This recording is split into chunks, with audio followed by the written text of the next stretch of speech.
некако сите на различен начин си го толкуваме членот 90, посебно став 4 од деловникот на работа на Собранието на Република Македонија. Во тој став вели дека сме должни да го почитуваме достоинството во Собранието. Знаете, зошто сакам да се задржам на овој член и што сакам како поука да извадиме од овој член?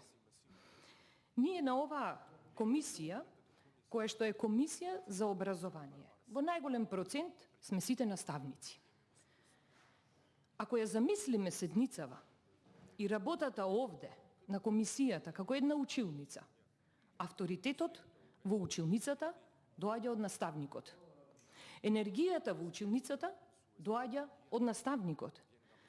Ако јас им дозволам на учениците мене ќе бидам буквална, наглава ќе ми се качат. Како ние работиме и како сме работеле и со какво образование имаме, работа и дали сакаме истото да го подобриме или не, тоа се прашања на кои што ќе одговараме кога ќе дојде редот. Сега, бидејќи процедурално забележуваме, верувајте ми, ќе забележам на многу работи.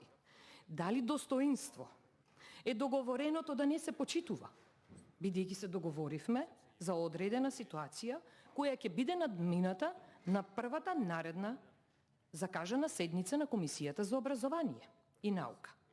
Дали достоинство е да работиме и да не го завршиме започнатото? Походници да се договараме. Достоинство ли е тоа, колеги? Дали е достоинство непочитување на опозицијата? Колеги, илјадници граѓани не гласале нас. Значи дека не почитуваме илјадници граѓани. Достоинство ли е да се закажуваат продолженијата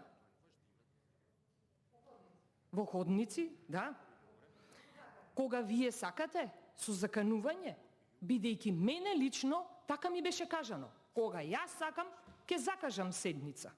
Дали е достоинство во ходник да се разбере дека има такво продолжение на една седница? Да ги надминуваме работите, бидејќи навистина, пак ќе кажам, наставникот е тој кој ја има енергијата во училницата. Ако ние навистина достоинствено се однесуваме, тогаш таа енергија ќе ја имаат и учениците. Но ако не е така, не можеме ние да очекуваме со омаловажување однос, со непочитување однос према учениците и да се буниме после зошто тие нас не почитуваат. Ве молам, размислете. И пак ќе кажам, каква е енергијата, таква е живееме енергијата. Ви благодарам. Благодарам.